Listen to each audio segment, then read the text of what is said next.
Hello and welcome, everyone. I'm Dr. Andrew Kaufman, and I have a special treat for you today. I have a new PowerPoint slide presentation, and today I'm going to be talking to you about Cox postulates.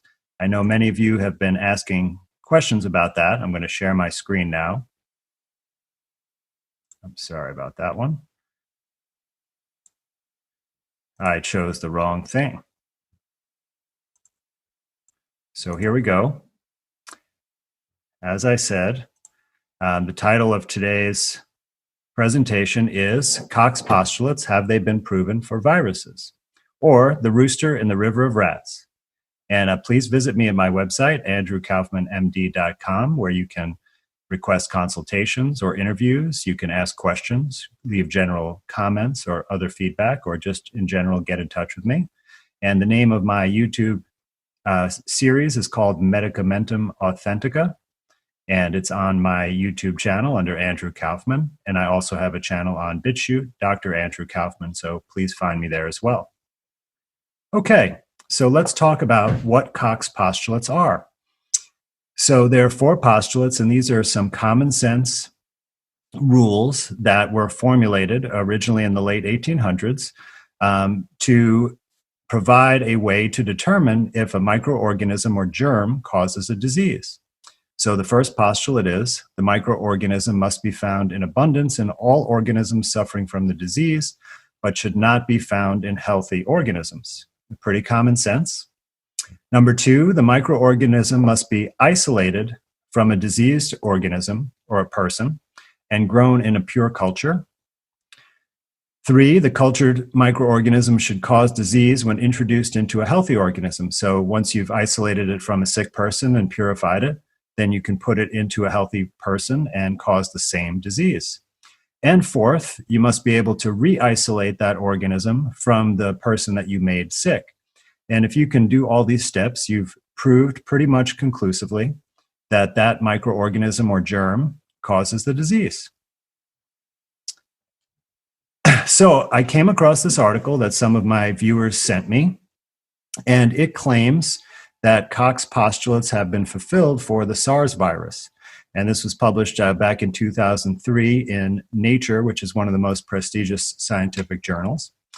And this is really important to point out because I have been saying that Cox postulates have not been fulfilled. And this is also important because the SARS virus is SARS-CoV-1. In other words, the other virus that supposedly is related to SARS-CoV-2, which is another name for COVID-19. So this is the precursor virus to the current COVID-19 situation. So it'll give you a little bit of a historical background. So I want to point out that right here, just between the title and what they say in the body of this article, already they're misleading you. Because in the second paragraph they wrote, according to Cox postulates as modified by Rivers for viral disease. So it's not Cox postulates, it's Rivers criteria, which is different. And they should have put that in the title, but they're misleading you to make you think that Cox postulates have been fulfilled. According to Rivers, there are 6 criteria to establish virus as a cause of disease. And I'm going to tell you what those 6 criteria are. And I'm going to compare and contrast that to Cox postulates. So you'll see that the color coding tells you which matches up with which, so you can see that there is quite a bit of overlap. So the one that that Rivers did not require was that the microorganism is found in ill but not healthy people. So that seemingly was too difficult to prove for Rivers, but I feel that this is a major shortcoming.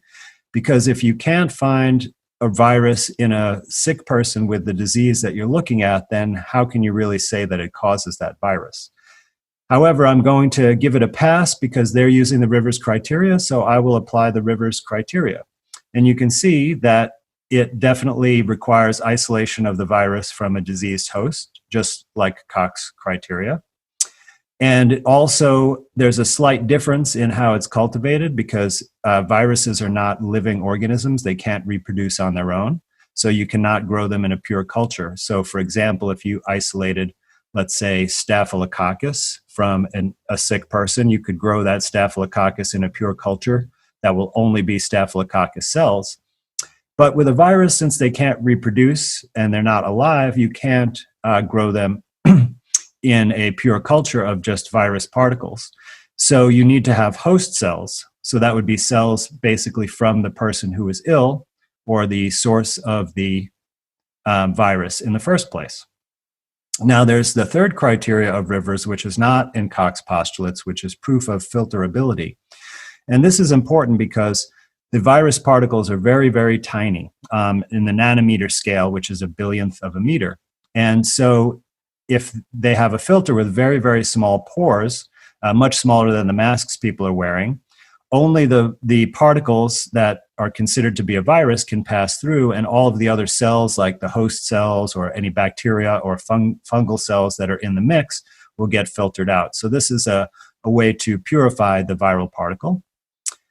Number 4, you must be able to take that isolated particle or virus and put it into a healthy host and cause the same disease. So that's the same as the third criteria of Koch's postulates.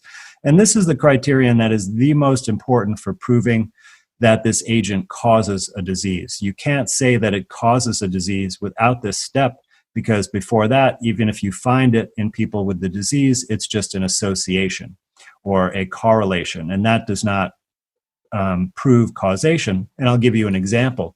Let's say that you show up at a fire and you see there are firefighters there. Now, you can't assume that the firefighters caused the fire just because they're there. They're just associated with the fire. And actually, they're doing the opposite. They're putting out the fire. So you can be really confused without this step. Then the 5th criterion is re-isolation of the virus. So that's from the person that you produced the disease in. You can once again isolate that particle or agent from that person. And then finally, the detection of a specific immune response to the virus. And this is much more difficult to prove because of the specificity issue, but I'm not going to really cover that very much during this talk because it is in my opinion, the least important of the criteria. So notice what is not in Rivers' criteria. There is nothing about genetic material, DNA or RNA mentioned at all. So in other words, you don't even have to look at the genetic material in order to prove these criteria. And at least formally, the genetic material or specific sequences does not have a role in proving that a virus causes a disease. And I'm following, this is what is specified in the authors of the Nature paper. So I went and looked at Rivers' article from 1937 where he laid out these 6 criteria. And I found a few interesting quotes to help us learn a little bit more detail what he was saying. So the first quote, "Now it is possible to bring excellent evidence that an organism is the cause of a malady without complete satisfaction of Koch's postulates." So basically he's saying that you can skip the steps that are not included in his criteria and still prove that a virus causes a disease. Next quote is, "Particularly those diseases caused by viruses, the blind adherence to Koch's postulates may act as a hindrance instead of an aid." Well, I think this indicates that he may have been looking for a little bit of a shortcut, that maybe it was difficult to perform some of the steps, and this makes it a little bit easier to prove a virus is the cause of disease. And it's not good to let your outcome affect your reasoning when determining these things, but I'll still accept the Rivers criteria as valid. He said, "It's obvious that Koch's postulates have not been satisfied in viral diseases." Now, granted, this was in 1937, but up to that time, that was certainly as true as it is today. He also said, "In the first place, it is not obligatory to demonstrate the presence of a virus in every case of disease produced by it." Now, I really don't understand the reasoning behind this, because if the virus is not present, then how could you say it caused the disease? But once again, I'll accept these criteria since this is what the authors laid out. And the last quote, "Viruses, whether they are parasites or fabrications of an autocatalytic processes, are intimately associated with host cells." So this is really important because it indicates a degree of uncertainty about the nature of viruses. And when he says that they are fabrications of autocatalytic processes, what I think that means is what's called apoptotic bodies. So our cells undergo this programmed cell death called apoptosis or apoptosis. And this happens in response to various things. It could just be a natural occurrence, but if there is a major illness, then cells might undergo this process, and they basically fragment into little blebs, and these little bodies, I think, are what he's calling the fabrications of an autocatalytic process. But that's very different from a virus, because that actually comes from our own cells rather than from outside. And he definitely points out the intimate association with the host cells, which is very important in the experimental methods that I'll get into. He also said something very important about how you prove the criterion where you put the isolated virus into a healthy person and cause the same disease. And what he said is, by means of inoculation of material obtained with patients with the natural disease. Okay, so not something made in a laboratory or from a laboratory, but from another patient with the natural disease. That's very important. He also said, if the inoculated animals become sick or die in a characteristic manner, which means having the same symptoms as the original disease, and if the disease in them can be transmitted from animal to animal by means of inoculations with blood or emulsions of involved tissue, free from ordinary microbes or rickettsia, so in other words, give them a bodily fluid that has been filtered so that there are no other organisms in that can confuse the issue. It has to be purified. Says one is fairly confident that the malady is the experimental animals is induced by a virus. So basically what he's saying is, if you apply his criteria, it's not certain, but you can be fairly confident that the virus causes that disease. So that is not very inspiring of confidence in me, but nonetheless, that is what he said about these criteria. So in other words, even if all 6 of the criteria are satisfied, that only leads you to be fairly confident, not conclusive, not certain, not 100%, just fairly confident. Okay, so let's get back to this Nature article now that we've reviewed the background information.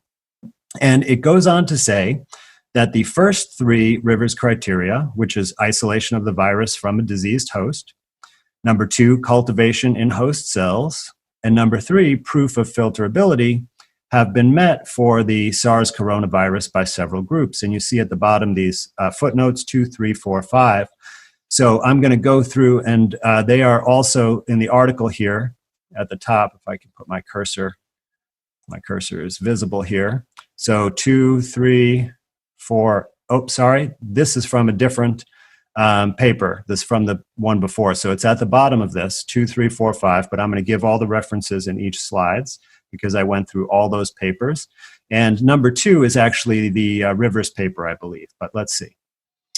So before we get into those papers, I just want to go over the definition of isolate, because I think that this has been confused by some of the scientists as to what it means and what procedure they're using. So this is from the Merriam-Webster Collegiate Dictionary, and it says, especially to separate from another substance so as to obtain pure or in a free state. So in other words, nothing else is mixed with it. Very key. So here is a method that's been documented by many. It's in standard microbiology textbook or lab textbook, and it has been used extensively to isolate viruses from lower organisms such as bacteria, amoeba, and algae. And what you do here is you take the sample or the body fluid, which is in the upper, left corner here. This is the body fluid. So like in the case of SARS and of COVID-19, it would be lung fluid is the most common thing that is used for this purpose. And what you do is take that fluid and you put it through very, very small filters. And this accomplishes what I described earlier, that separates out the tiny little particles from any bacteria. In this photograph here, these big rods are actually bacteria, and the little dots are supposedly viral particles. So putting them through this filter, you leave the bacteria behind and just collect the little particles, little dots in the filtrate. Then you take this filtrate and you use a centrifuge with a density gradient solution. So you put the density gradient liquid in the tube and then add the filtrate and spin it. And what it does is it it forms a band of the particles because they all have the same density. And then you could easily take a pipette and suck those particles out. And then you can look at them under the electron microscope, and you can do chemical characterization on them, and you can extract genetic material if you want to look at that. But the key thing is that going through these steps, you've completely purified the particles directly from the sick patient's specimen without mixing any adulterants or other things with it. And so that is really key for this isolation step. Now, here's what the scientists that are publishing articles saying they isolated a virus are doing. So they start with the same sample, the lung fluid, but what they do first is they just take the whole thing. They don't filter it or purify it in any way, but they add some enzymes that dissolve the membrane so it releases all the genetic material that may be inside of cells or particles into the free solution. And then they do is put in some PCR probes, which will amplify various pieces of genetic material. And they can then sequence that genetic material and characterize it in many ways. But this has nothing to do with Rivers' criteria. As I said before, there was nothing mentioned about genetic material. So if you look at the other pathway that they do is they take that fluid, they may or may not filter it. Some of the methods are not described in very much detail, so they leave out this step. It's hard to tell if they've done it or not. And then they mix this body fluid with non-host cells. So they often buy commercially prepared mammalian cell cultures, like a very common one are Vero cells, which are monkey kidney cells.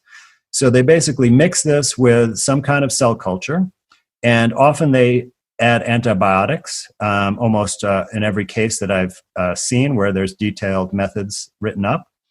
And this is really important because the antibiotics actually induce exosomes. And if you've seen my previous talk, or if you haven't, please take a look at it. You'll see that exosomes are particles secreted by our own cells, and they help us heal from disease and communicate with each other inside our body, allow different cells to communicate. And all mammalian cells make exosomes, and various things cause the cells to make more exosomes, or induction of exosomes, and one of those is antibiotics. And there are several papers that describe this. It's very well known. So they're basically mixing this bodily fluid with a mixture of cells and antibiotics that's making exosomes. And then what they do is they may or may not purify the particles out of that mixture. They often just keep them mixed with the cells and then look at them under the microscope, and occasionally they purify them. But there is no way to tell if the particles that they have identified after this procedure are from this tissue culture with antibiotics or if they're from this lung fluid. And since they set up a procedure that always results in exosome induction, there are going to be particles that are exosomes in there for sure that look just like viral particles. So I think this is where the major confusion comes to play. So here are the 4 papers that I mentioned that are footnoted that supposedly satisfy the first 3 criteria of Rivers. So Putanen, Drosten, Kaziacek, and Paris. And please forgive me if I'm mispronouncing any of those names. And these are all about the SARS coronavirus from 2003. So let's look at the Putanen paper first. So they did not isolate any virus, the first step.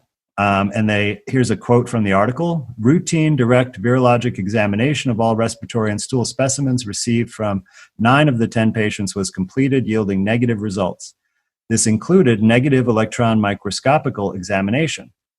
So what they actually followed the right procedure here to do this, that they took the lung and stool specimens in this case and actually did try to purify those and look at those under a microscope, but they did not see anything. So that was a negative isolation. As I described, they did obtain genetic material, as they do in almost all these studies. The second step, they did not cultivate any fluid or particles in host cells. Instead, they used monkey Vero cells, which, as I described, introduces exosomes. And they did not prove filterability. So what they did was they performed all of these different tests, mostly genetic tests or antibody tests, to screen out for the presence of other bacteria or viruses that are known to cause disease. And in this case, they actually found metapneumovirus in 4 of the 9 patients, which definitely confused the issue. So once again, in the Putanen paper, they did not prove any of the 3 criterion as claimed. So let's look at the Drosten paper. And once again, they did not isolate any virus. They did find, interestingly, particles that look like another virus called paramyxovirus in one specimen, but not in the other specimens. Once again, they did not cultivate any particles in host cells. Instead, they used vero cells again. And once again, they did not prove filterability. So that's the first 2 papers have not proved any of the criterion yet. Let's go to the third one, the Kaziacek paper. So once again, they did not isolate a virus.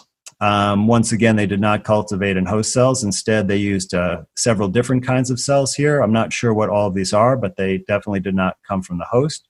And they also tried to inoculate mice with this mixture. Once again, they did not prove filterability. So far, nobody has proven any of the criteria. Let's go to the Paris paper. This is the last one. Once again, for the 4th time, they did not isolate any virus. They didn't culture in host cells. Instead, they used fetal rhesus monkey kidney cells. And once again, they did not prove filterability.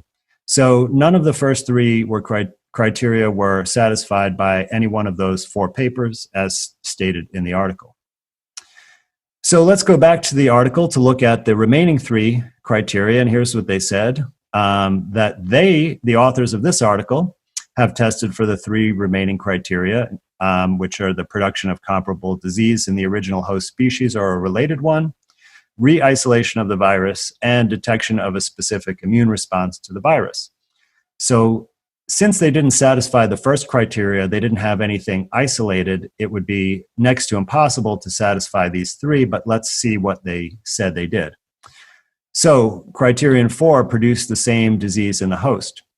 So they did not obtain material from patients with the natural disease. Instead, they used the virus that was cultured in monkey kidney cells. So once again, those cells would be producing exosomes, and the virus was never isolated, so it's not really clear what exactly they're inoculating them with at all.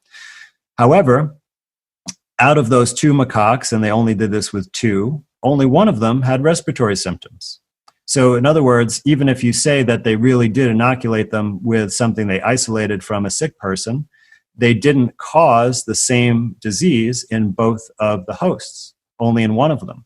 And the other one, they had a skin rash. And even when they examined their lungs at autopsy, because of course they killed these animals right after the experiment, they found different findings. One had extensive lung pathology and the other one did not. So criterions 5 and 6, re-isolation of the virus and specific immunity. So they did not re-isolate the virus. Instead, what they did was genetic testing. And once again, they took secretions from those macaques and mixed them with vero cells in culture with antibiotics, just as the original procedure. So there was no isolation in that. And they did say that there was an antibody response, but they did not describe the specificity of that or test it against other antigens to determine that. So in conclusion, they met 0 of the 6 criteria. So let me just summarize, because there are several misrepresentations in that article. So first, in the title, they said they satisfied Cox postulates, but in the second paragraph, they said actually they used Rivers' revision of the Cox postulates, which are distinct. And then they claimed that 4 papers satisfied the first 3 criteria, but upon closer examination of those papers, not one criteria for any of those papers was satisfied. And then they claimed that they satisfied the remaining 3 criteria, but once again, upon closer examination of their procedures, they did not satisfy any of them. So this is what I would consider a fraudulent paper, because they cannot provide any evidence to back up any of the claims they made in their paper. and it's very, very misleading. So I thought I would look at some of these Rivers criteria for COVID-19 because this is the most relevant thing to what's going on now and what I've been mostly spending my time studying and talking about. And it would be very easy to apply these to the papers that have described COVID-19, which, by the way, is based on the original SARS coronavirus. So these are the 3 papers that have been published on 1, 2, 3. And then the 4th one is a group from Canada that has reported to some news media that they have also isolated this COVID-19 virus, but they have not published yet. So there's much less information about their specific methods, but there was enough to know what's going on. So let's look at, so out of what I found is that none of the studies met the first 3 criteria. No studies tried to address criterion 4 or 5, which is inoculating the isolated particle into a healthy host and causing the disease, or re-isolating it from that person. So this was just not done at all, not attempted. So if criterion 4 and 5 were never attempted, you can already, just from that, conclude that it has not been proven to be fairly confident even that this is a cause of any illness. But let's look a little bit closer. So the Zhao paper, they didn't isolate any virus. Once again, they obtained genetic material as described in the previous procedure. Number 2, they did not cultivate in host cells. They used, once again, Vero cells and this other HUH7 cells, but they only did this in 1 out of the 7 patients, and they did not prove filterability. And here's what they wrote in their conclusions. This study provides evidence of an association between the disease and the presence of the virus. However, there are still many urgent questions to be answered. We need more clinical data and samples to confirm if this virus is indeed the etiology agent for this epidemic. And etiology means cause. So basically they said we need more studies to prove causation. This only provides evidence of an association. And there's still many questions to answer. So the authors of this article were very honest and understood the limitations of their research methods and put an appropriate conclusion. They did something else interesting, and I want to just talk about the genetic material for a moment, because this is what they really say is the reason why they've identified it, and it's also the reason or the basis for developing this diagnostic test. The RT-PCR test is basically just tests this genetic sequence. So the way that they said that it's a coronavirus is because they tested the sequence of this RNA that they can't identify the source because they didn't purify anything. And they said it shares just under 80% sequence identity to the SARS-CoV-1, which I was talking about earlier. Now, 80% may sound like a lot, but I did some digging and found that humans share 96%, so 16% more of their genetic sequence with chimpanzees. So if you were to say that 80% sequence identity means that it's a coronavirus, well, you'd be saying that if you had a DNA sample from me and compared it to chimpanzee sequences, you would say that I was a chimpanzee, which clearly I am not.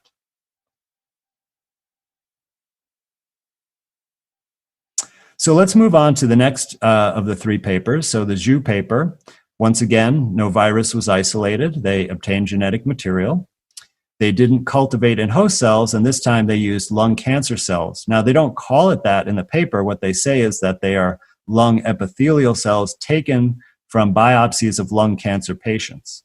Now, I don't think it takes too much to realize that there are going to be cancer cells in there. And one thing that we know about cancer cells is that they make lots of exosomes. So this would provide particles that could be seen under the microscope and confused with other particles. And once again, they did not prove filterability. And this is what they said in their conclusion. So once again, an honest author. Although our study does not fulfill Koch's postulate, so they acknowledge that outright, our analyses provide evidence implicating 2019 nCoV in the Wuhan outbreak. So we have association, and we have implication. So this is nowhere near causation. This is preliminary findings that basically suggest that you need to do some more studies and actually apply the Rivers criteria if you want to prove causation. Now, the third paper is a little bit more problematic, but I'll get to that in a second. But if you look at the methods, once again, they did not isolate any virus. Once again, they did not cultivate in host cells. They used vero cells and antibiotics and did not prove filterability. However, I want to describe the McMaster team first because, like I said, they don't have a published paper, so I can't say a lot, but they did describe their methods a little bit on their website. And once again, they did not isolate a virus, and they also did not cultivate in host cells. They're using some other kind of mammalian cells, which is the same procedure every group is using. But back to the Kim paper, because the Kim paper has something really problematic. And this doesn't come from the conclusion, it comes from the introduction section. And in their introductory section, they said basically that a new coronavirus was identified as the causative agent of this unexplained pneumonia in January 2020. Now, this is a very bold statement. And as you saw, the conclusions of the other two papers, which came before this, didn't make any such statements based on their research. So this is reference number 7, is where this declarative statement about it being a causative agent comes from. And that reference is listed at the bottom of this slide. And interestingly, it's not a study that is trying to isolate or identify a virus. It's a study that's looking at the full sequence of the genetic material of this so-called virus and comparing it with evolutionary analysis. So in other words, with other species or viruses, sequences found in other species. So in other words, the science of that article would not be able to prove anything about causation. So I went and looked at that article, and interestingly, it doesn't say anything about causation anywhere. In the introduction, it says that a novel coronavirus is associated with human-to-human transition and severe human infection. So once again, association is not causation. And in its conclusion, it talks about the genetic features of the virus and their potential association with virus characteristics and virulence in humans remain to be elucidated. So in other words, there's some kind of association. We need more research. We haven't proven anything. So how did they say this? They must have just basically flat out lied. They made this up. They said it's a causative agent. They gave a reference, and it's not in the reference. And in my opinion, this should be censured. I mean, this is a serious ethical violation here to make such an important claim. All of the world policies are based upon this claim that it is a causative agent, and they cannot reference any science to back that up whatsoever. If we go on and look again at that McMaster University article, which is on the university website, they also make a bold claim, perhaps following on Kim's paper, saying that this new coronavirus set in motion the pandemic. So that's even a bigger claim than it being the cause of an illness. So you see, once a rumor is put out there, then other people are going to adopt it, and then it's going to become in people's minds the truth, even though there's nothing to back it up. So just to summarize the whole rumor mill thing, we have the papers that actually did the studies, and they claim that there's an association or an implication of the virus in the illness, far from any declarative statement about causation. Then in the third paper, it was changed to causative agent, and then it was changed to set in motion the pandemic. So stronger and stronger statements. And no evidence was provided at all to back up those statements. Just flat out lies. So I'd like to conclude from everything I talked about that, one, despite the claim of satisfying Koch's postulates, not one of the 6 Rivers criteria was met for SARS. Not one. That's in 2003. None of the Rivers criteria were met for COVID-19, except possibly specific immunity, the least important of the 6 criteria. And rumors and lies placed COVID-19 as the cause of a pandemic with no proof whatsoever. Just want to highlight the players here. And please do connect with me at my website, andrewkaufmanmd.com. Thank you so much for your time, and I'll see you next time.